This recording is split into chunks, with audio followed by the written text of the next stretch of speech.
हर हर महादेव, जय भोलेनाथ। दोस्तों आज की वीडियो में हम लोग सुनेंगे श्रावण मास के 7वें दिन की कथा, श्रावण महात्म का 7वां अध्याय, मंगला गौरी व्रत का वर्णन तथा व्रत कथा।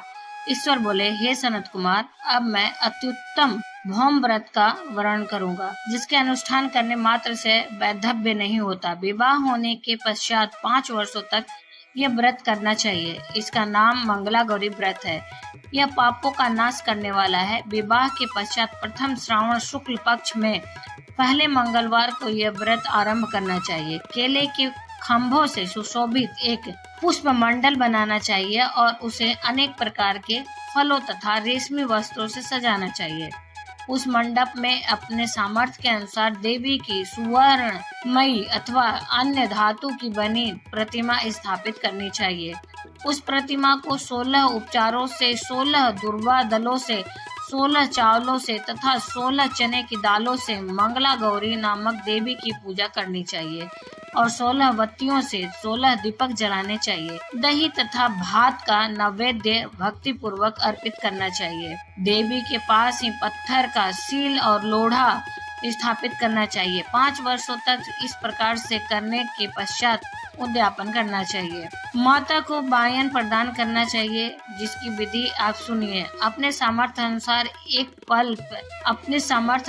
एक फल प्रमाण सुवर्ण की अथवा उसके आधे प्रमाण की अथवा उसके भी आधे प्रमाण की मंगला गौरी की प्रतिमा निर्मित करनी चाहिए। अपनी शक्ति के अनुसार स्वर्ण आदि के बने तंडुल पूरित पात्र पर वस्त्र तथा रमणीय कंचू की ओढ़नी रखकर उन दोनों के ऊपर देवी की प्रतिमा स्थापित करनी चाहिए। पास में चांदी से निर्मित सील तथा लोढ़ा रखकर माता को वायन प्रदान करना चाहिए। इसके बाद 16 सुहागिनों को प्रयत्न पूर्वक भोजन कराना चाहिए।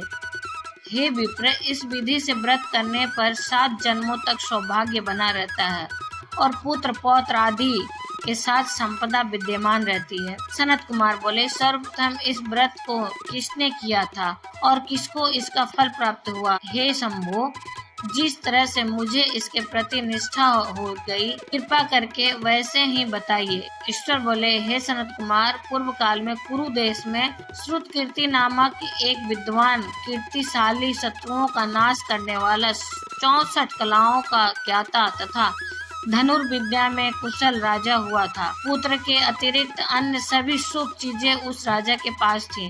अतः वह राजा संतान के विषय में अत्यंत चिंतित हुआ और जब ध्यान पूर्वक देवी की आराधना करने लगा, तब उसकी कठोर तपस्या से देवी प्रसन्न हो गईं और उससे यह वचन बोली, हे सुव्रत, वर मांगो। श्रुतिकीर्ति बोला, हे देवी, यदि आप मुझ पर प्रसन्न हैं तो मुझे सुंदर पुत्र दीजिए। हे देवी, आपकी कृपा से अन्य किसी भी वस्तु का अभाव नहीं है। उसका यह वचन सुनकर पवित्र मुस्कान वाली देवी ने कहा, हे राजन, तुमने अत्यंत दुर्लभ वर मांगा है, फिर भी कृपावश मैं तुम्हें अवश्य दूंगी। किंतु हे राजेंद्र, सुनिए, यदि परम गुणी पुत्र चाहते हो तो वह केवल 16 वर्ष तक जीवित रहेगा और यदि रूप तथा विद्या से विहीन पुत्र चाहते हो तो दीर्घजीवी होगा। देवी का यह वचन सुनकर राजा चिंतित हो उठा और पुनः अपनी पत्नी से परामर्श करके उसने गुणवान तथा सभी शुभ लक्षणों से संपन्न 16 वर्ष की आयु वाला पुत्र मांगा। तब देवी ने भक्ति संपन्न राजा से कहा, हे नृपनंदन, मेरे मंदिर के द्वार पर आम का वृक्ष है, उसका एक फल लाकर मेरी आज्ञा से अपनी भार्या को उसे भक्षण करने हेतु प्रदान करो, जिससे वह शीघ्र ही गर्भ धारण करेगी, इसमें संदेह नहीं है। प्रसन्न होकर राजा ने वैसा ही किया और उसकी पत्नी ने गर्भ धारण कर लिया। 10वें महीने में उसने देवतुल्य सुंदर पुत्र को जन्म दिया। तब हर्ष तथा शोक से युक्त राजा ने बालक का जात कर्म आदि संस्कार किया और शिव का स्मरण करते हुए उसका नाम चिरायु रखा। उसके बाद पुत्र के 16 वर्ष के होने पर पत्नी सहित राजा चिंता में पड़ गए और वे विचार करने लगे कि यह पुत्र बड़े कष्ट से प्राप्त हुआ है और मैं इसकी दुखद मृत्यु अपने ही सामने कैसे देख सकूंगा। ऐसा विचार करके राजा ने पुत्र को उसके मामा के साथ काशी भेज दिया। प्रस्थान के समय राजा की पत्नी ने अपने भाई से कहा कि कार्पटिक का वेश धारण करके आप मेरे पुत्र को काशी ले जाइए। मैंने भगवान मृत्युंजय से पूर्व में पुत्र के लिए प्रार्थना की थी और कहा था कि हे विश्वेश्वर, आपके जगतपति की यात्रा के लिए मैं उस पुत्र को अवश्य भेजूंगी। अतः आप मेरे पुत्र को आज ही ले जाइए और सावधानी पूर्वक इसकी रक्षा कीजिए। अपनी बहन की यह बात सुनकर भांजे के साथ वह चल पड़ा। कई दिनों तक चलते चलते वह आनंद नामक नगर में पहुंचा। तहाँ सभी प्रकार की समृद्धियों से संपन्न वीरसेन नाम वाला राजा रहते थे। राजा की एक सर्वलक्षण संपन्न युवावस्था प्राप्त मनोहर तथा रूप लावण्यमयी मंगला गौरी नामक कन्या थी। सभी उपमाओं को तुच्छ करके सौंदर्य अभिवृद्धि को प्राप्त कर वह कन्या किसी समय सखियों के साथ नगर के उपवन में क्रीड़ा करने के लिए गई हुई थी। उसी समय वह चिरायु तथा उसका मामा वे दोनों भी वहां पहुंच गए और उन कन्याओं को देखने की लालसा में वहीं विश्राम करने लगे। इसी बीच विनोद पूर्वक क्रीड़ा करती हुई उन कन्याओं में से किसी एक ने कुपित होकर राजकुमारी को रांडा यह कुवचन कह दिया। तब उस अशुभ वचन को सुनकर राजकुमारी ने कहा, तुम अनुचित बात क्यों बोल रही हो? मेरे कुल में तो इस प्रकार की कोई नहीं है। मंगला गौरी की कृपा से तथा उसके व्रत के प्रभाव से विवाह के समय जिसके सर पर मेरे हाथ से अक्षत पड़ेंगे, हे सखी, वह यदि अल्प आयु वाला होगा तो भी चिरंजीवी हो जाएगा। इसके बाद वह सभी कन्याएं अपने अपने घर चली गईं। उसी दिन राजकुमारी का विवाह था।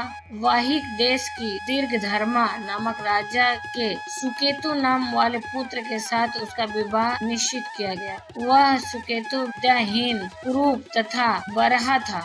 तब सुकेतु के साथ आए हुए उन लोगों ने विचार किया कि इस समय कोई दूसरा श्रेष्ठ वर ले जाना चाहिए और विवाह संपन्न हो जाने के बाद वहां सुकेतु पहुंच जाए। उन लोगों ने चिरायु के मामा के पास जाकर याचना की कि आप इस बालक को हमें दे दीजिए, जिससे हमारा कार्य सिद्ध हो जाए।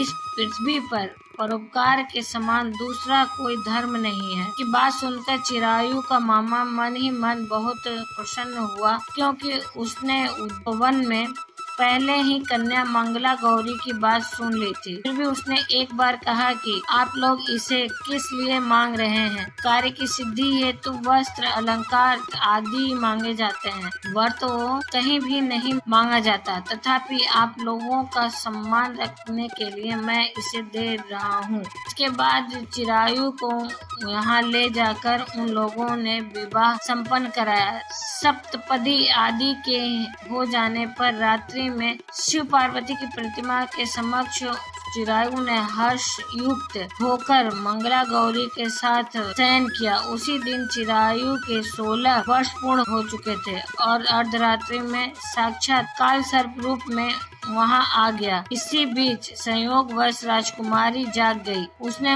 उस महासर्प को वहां देखा और वह भय से व्याकुल होकर कांपने लगी। तभी उस कन्या ने धैर्य धारण कर 16 उपचारों से सर्प की पूजा की और पीने के लिए उसे दूध दिया। उसने दीनता भरी वाणी में उस सर्प की प्रार्थना तथा स्तुति की। मंगला गौरी प्रार्थना करने लगी कि मैं उत्तम व्रत को करूंगी जिससे मेरे पति जीवित रहें। ये जिस तरह से चिरकाल तक जीवित रहें, आप वैसा कीजिए। इतने में सर्प वहां स्थित एक कमंडलों में प्रवेश कर गया और उस मंगला गौरी ने अपनी चुकी से उस कमंडलू का मुंह बांध दिया। इसी बीच उसका पति अंगड़ाई लेकर जाग गया और अपनी पत्नी से बोला, हे प्रिय, मुझे भूख लगी है। तब वह अपनी माता के पास जाकर खीर, लड्डू आदि ले आई और उसके द्वारा दिए भोज्य पदार्थ को उसने प्रसन्न मन होकर खाया। भोजन के पश्चात हाथ धोते समय उसके हाथ से अंगूठी गिर पड़ी। तांबूल खाकर वह पुनः सो गया। इसके बाद मंगला गौरी कमंडलों को फेंकने के लिए जाने लगी। विधि की कैसी गति है कि उस कमंडलों में से बाहर की ओर जगमग करती हुई हार कांति को देखकर वह आश्चर्यचकित हो गई।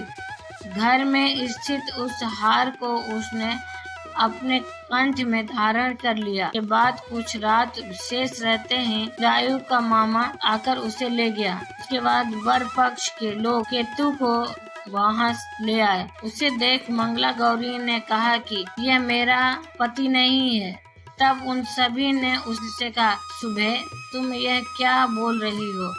यहाँ तुम्हारा कोई परिचायक हो तो उसे हम लोगों को बताइए। मंगला गौरी बोली, जिसने रात्रि में 9 रत्नों से बनी अंगूठी दी है, उसी अंगुली से डालकर परिचायक निशानी देख ले। मेरे पति ने रात्रि में मुझे जो हार दिया था, उसके रत्नों का समुदाय कैसा है, इस बात को यह बताए। यह तो कोई अन्य ही है।